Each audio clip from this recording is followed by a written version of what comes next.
So this is something what a course outline looks like that we have planned over here. Today we have an introduction. We will not be having much of the technical discussion today. We'll just be getting familiar with things, how things work around, how technology works and all those things. Then next we'll understand about React tooling and also how does pure React works.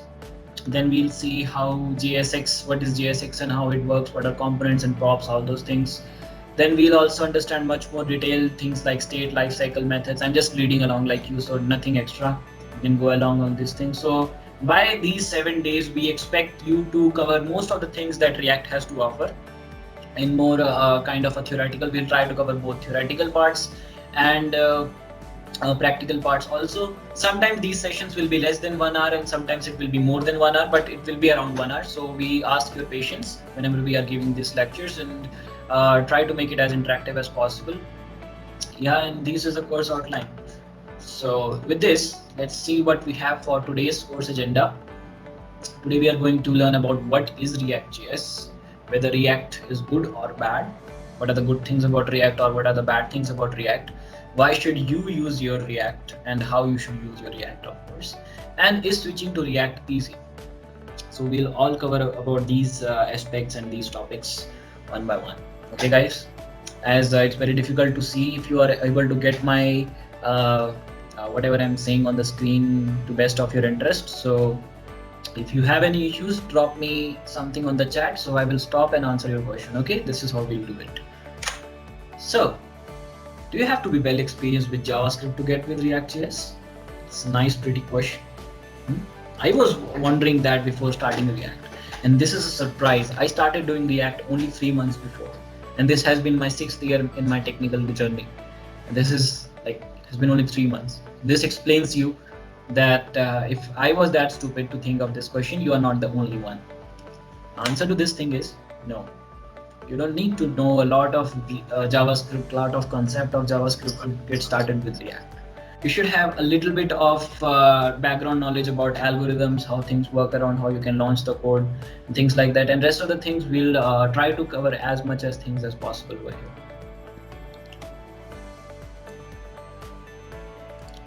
So what is ReactJS? So ReactJS is basically a library. It's not a framework like Backbone, Angular. So this is a very first clarification. It was developed by Facebook. It's not owned by anybody because it's an open source library. So, but it was developed by Facebook, and most of its backing these days are also by Facebook. And it was actually developed as a view layer library. So basically, if you are developing any MVC application, the view is the part that actually React covers. How things look like on the screen, how things look like on your desktop screen, or how they function, how you click this thing. So this is the view part. And this is what actually React handles. React doesn't handle the whole application. React doesn't handle the whole backend coding part or maybe how things talk to each other. It just handles how things look like on the front end. And you cannot use React to build a fully functional web app just because of this thing. React is just a view library. This is a very important clarification. To learn to create full stack application out of React, you should accompany React with other languages also. Maybe it's a backend made with PHP or Python or Node, whatever you want. And then you can start implementing React as a front-end layer. Sometimes, for example, if you're trying to create something like a COVID-19 dashboard, the API and things are already available, so you don't need to write your own backend. And for that, React is good to create a web app on the front end. That's all right. This is the important thing that you need to understand about React.js. So this brings us to think like, if we had JavaScript already, why React was actually developed? So the problem actually came along. So let me explain this thing. So for JavaScript, they have to write a lot of boilerplate code in order to implement a small functionality. Like for example, what happens if you click this? Does the whole page reloads or this specific part reloads? So this is something called as virtual DOM that we will understand in the couple of slides. But to understand what was the main fundament behind React, even though jQuery was there, which was almost doing the same things, but jQuery was not very good at developing a full end-to-end application. It was a part of the application. It was not used to develop the full end-to-end of the application. So the way data communicated from the backend to the front end and back from front end to back end was a very tricky part. So that is why to handle this two-way binding, how things talk to each other, ReactJS was developed. And also The user experience, if you go to any jQuery site, like an old e-commerce website, like I don't know, like a wholesale website or anything like that, you will see how their UI sucks because they are still deploying on jQuery UI, and that is not the best thing to do with that thing. And that Facebook was one of the first application that has this challenge because its architecture was getting as much as complex as like it was being developed further. So they thought of, okay, to keep a consistent UI, it's very important to have a framework that handles, to have a library that handles everything. Also, before, people used to imagine that everything needs to be coded together and then they need to talk to database. But now the shift was changing. They were going more towards MVC, that stands for Model View and Controller Architecture, in which everything that application needs to do is a part of different code itself. It's a part of different functionality. So to incorporate all of these things, ReactJS was developed. Before React Native, ReactJS was developed, and internally it was tested out for Facebook UI. It worked very well, and then they rolled out all the Facebook applications, web apps as ReactJS apps, and then they made it open source so everybody can use it. So this is how actually React was developed, why they were actually in need of React as a library. So who currently uses React? Almost everyone. If you consider the top 10 most visited website, 80% of them runs on React. A good fact.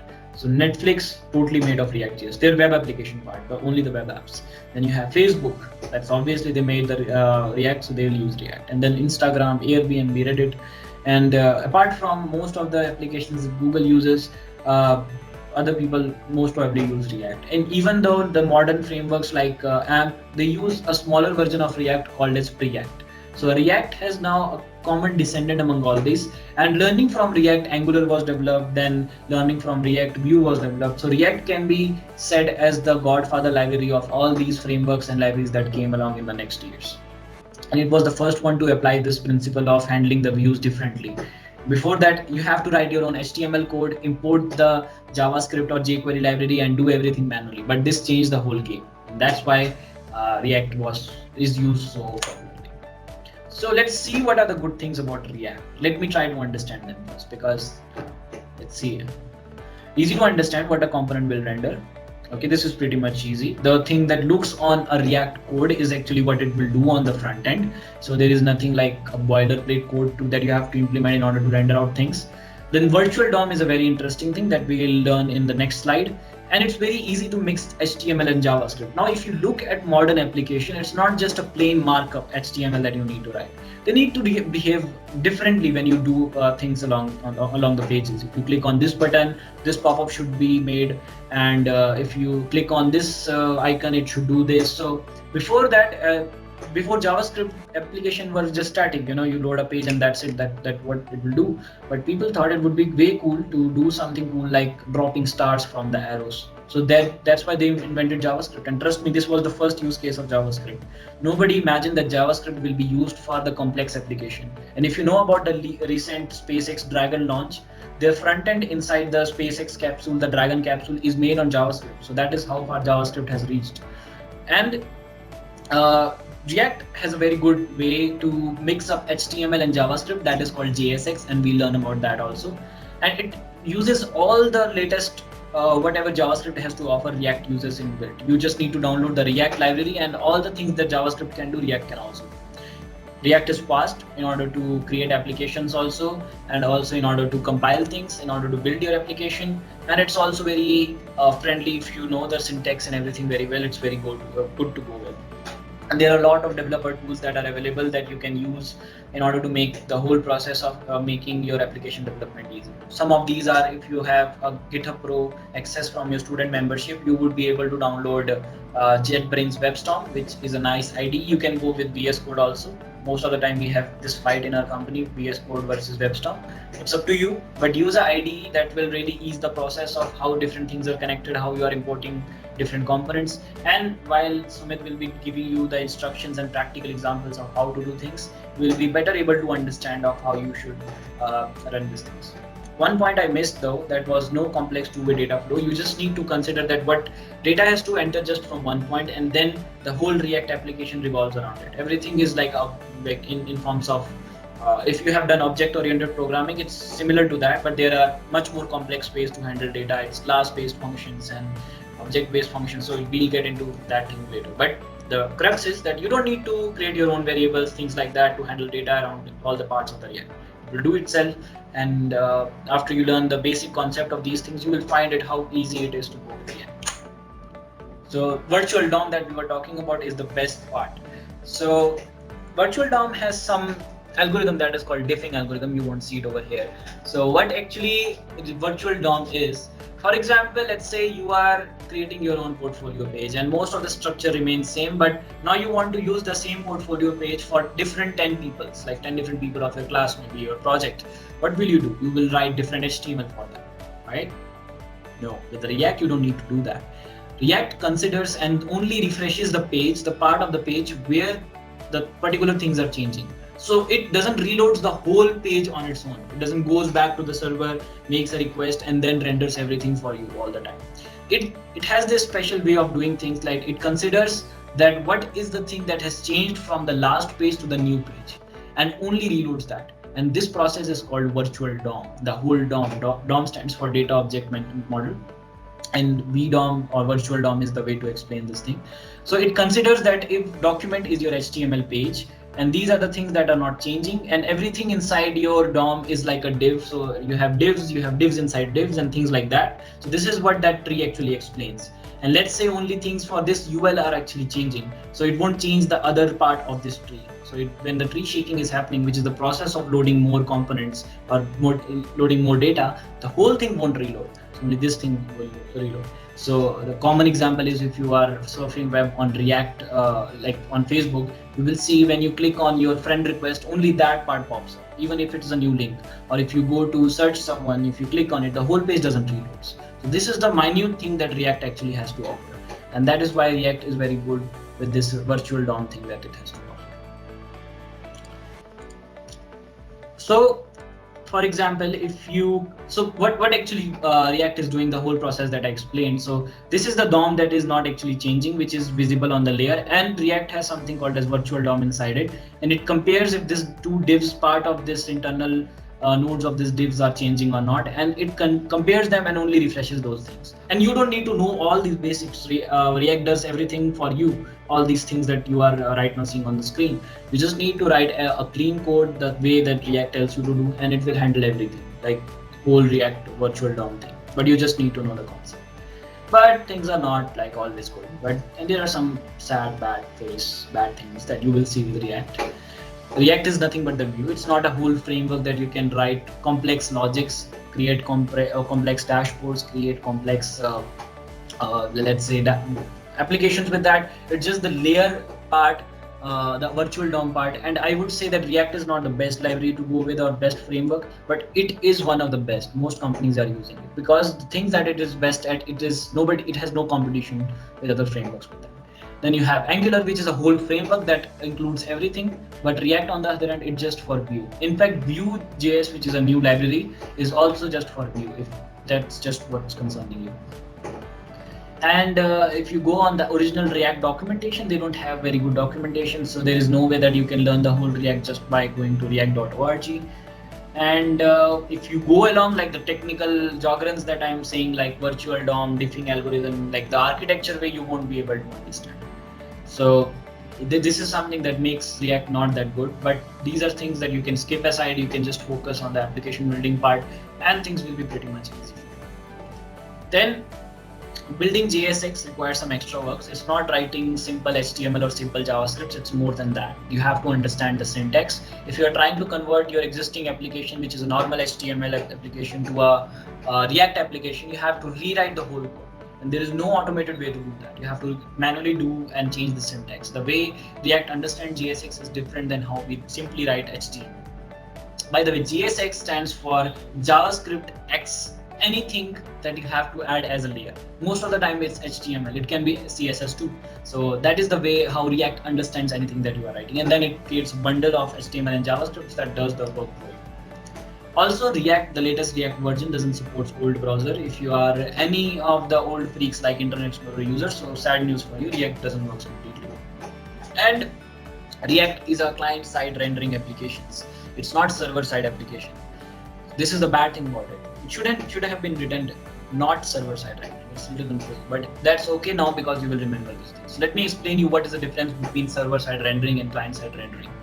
So imagine if you are going to facebook.com, is the Facebook server compiling the whole information and sending you it as HTML to you, or it is coming to your desktop and then it is downloading all the resources and then showing it to you? React does that thing in the second format. It downloads the whole view. It then tries to do all the API fetch calls or whatever it has to do to get all the data, and then generates the view for you on the runtime. So that means it is client-side rendering.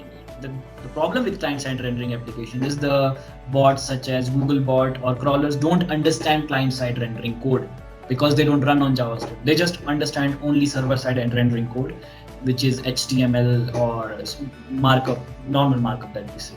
So that is what they actually understand. This is one of the problems with React. And recently you have been hearing a lot about jam stack. It's not the jam that you apply on your butter. That is actually the jam stack that is coming from the problem that we had from client-side rendering and server-side rendering. For example, Gatsby is a good framework. You can say Gatsby is a framework which is based on React, and it converts all your dynamic code into server-side code, stores in form of static sites, and then fetches it and gives to the server or to any of the client whenever they are requesting it. So that is server-side static sites that are already created. That's a whole different thing. So that was the solution to client-side thing for the server side.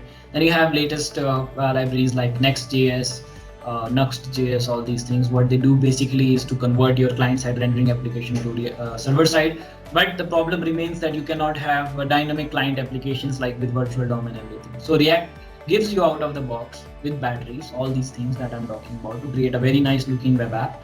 But then you have to dig deeper if you want to go and make your website discoverable. You have to do some extra things.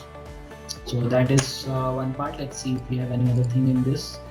Why should you use React? Very good question.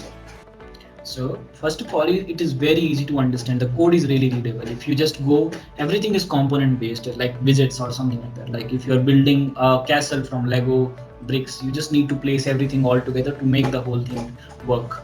And that is the easy part. Like really, if you get the whole syntax and everything, then it's very easy to work around with React and read the code. And even if 100 people are working on a project, they will be able to understand the whole thing without any problem.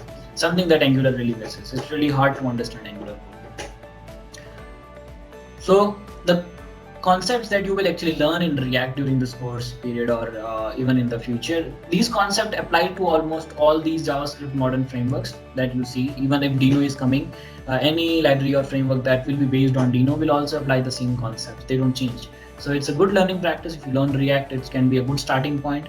The easiest library and framework to learn right now is React. I can say confidently that. And then you can take this concept and apply to other frameworks if you want.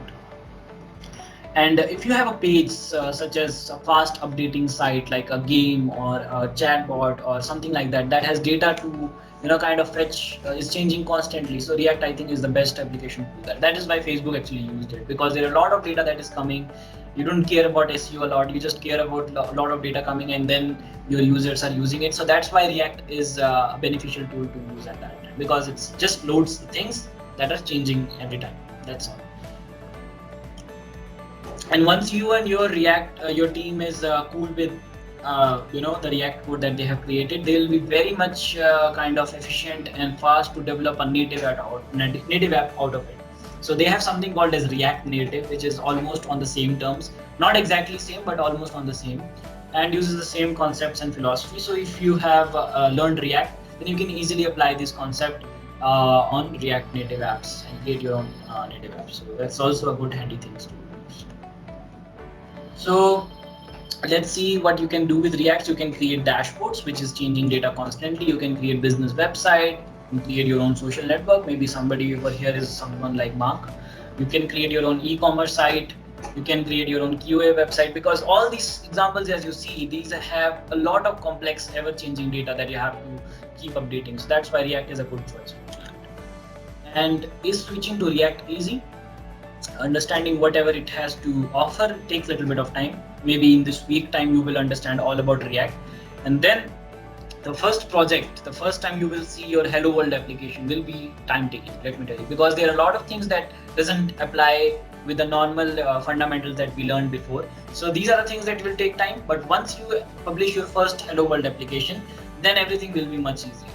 And along with us at mobile-web.dev and all other people, we'll learn together and make this process much more fun and enjoyable. And once you and your team knows everything that is going on inside React thing, and then it will be very easy and fast for you to do things. Trust me. With that, this was me, Aman Sharma. If you have any questions.